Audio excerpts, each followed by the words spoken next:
Pero ahora hablando sobre el tema que nos compete, es 40 años, haciendo un recuento de Miguel de la Madrid a la fecha, pues hemos tenido muchos altibajos, ¿eh? Miguel de la Madrid le toca en su sexenio, que fue de 1982 a 1988, aquel gran fraude que fue cuando cae la Bolsa Mexicana de Valores.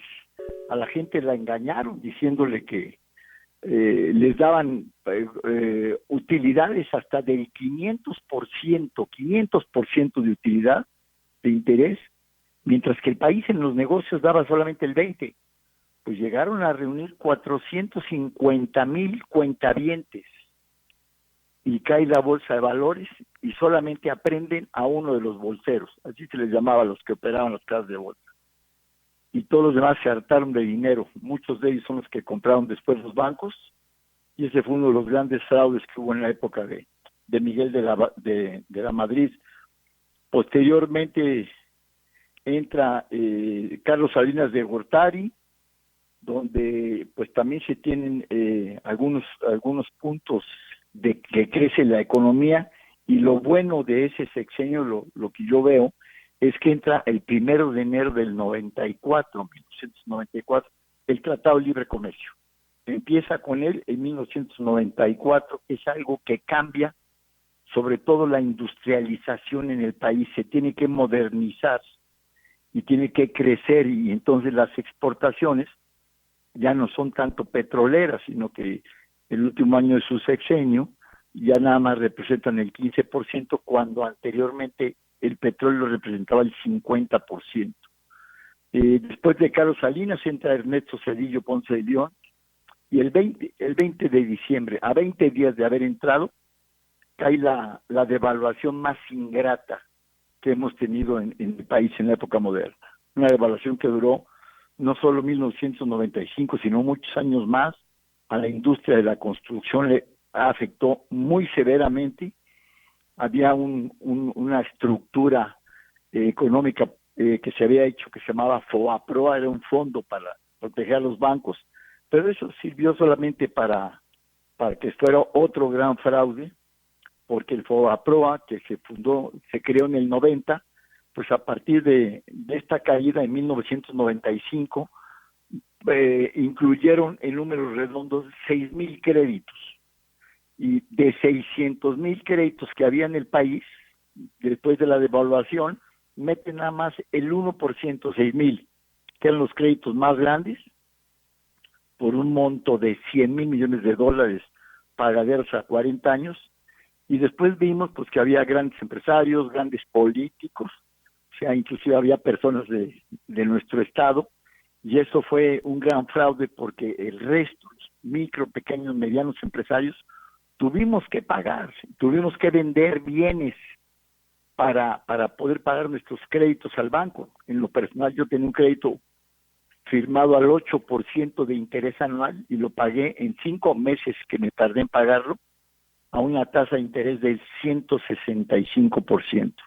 Ahora ya le llaman IPAP al FOAPROA, pero es lo mismo. Fue un gran fraude. Había un empresario que después fue político de Nuevo León, donde a él le personaron $2,000 millones. Estados Unidos hizo algo parecido, pero lo que hacía Estados Unidos es que le compró acciones a la Ford y le dio dinero. Le compró acciones a la General Motors, le dio dinero. Y ya cuando le pudieron pagar, aquí están tus acciones. Aquí no, aquí se les regaló $100,000 millones, que fue algo muy grave. Posteriormente entra Vicente Fox, que lo único importante ahí fue el cambio de la alternancia. Después de muchos años entra otro partido político y crecen las reservas monetarias, que fue también un punto muy importante, porque se empieza a crecer también el dinero de las remesas, o sea, el dinero que traen la gente que trabaja afuera. Posterior a Vicente Fox entra Felipe Calderón, del 2006 al 2012.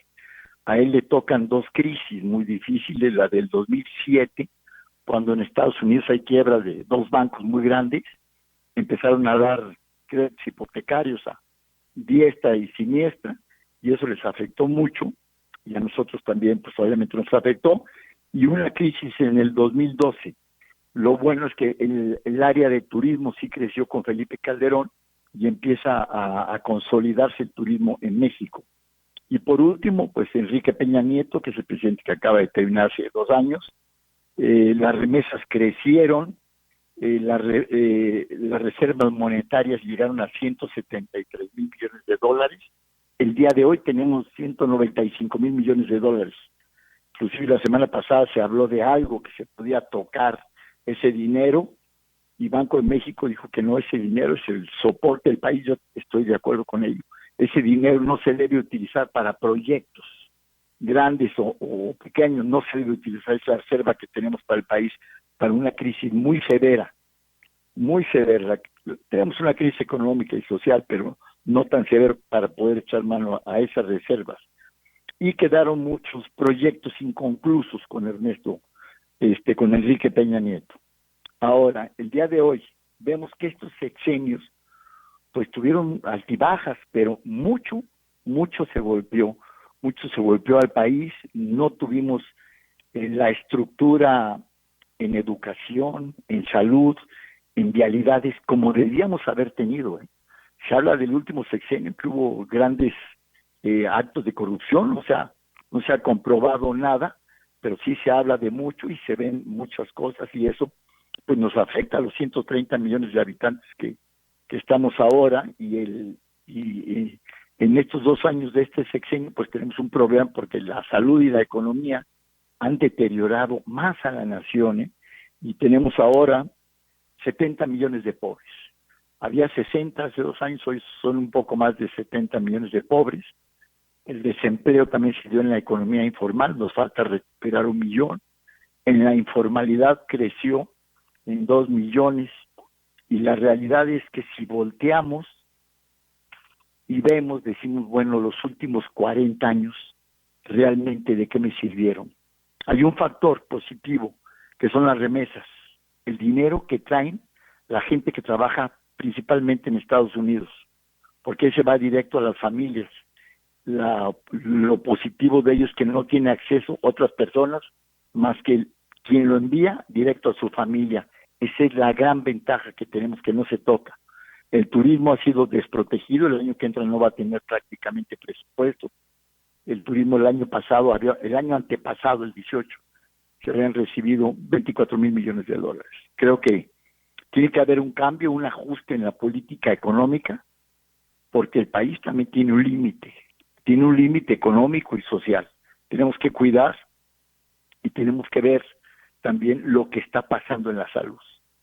No es mi tema, no conozco, no soy médico, pero veo con tristeza y con preocupación, con molestia, la gente que está muriendo y que no tiene acceso a una medicina social.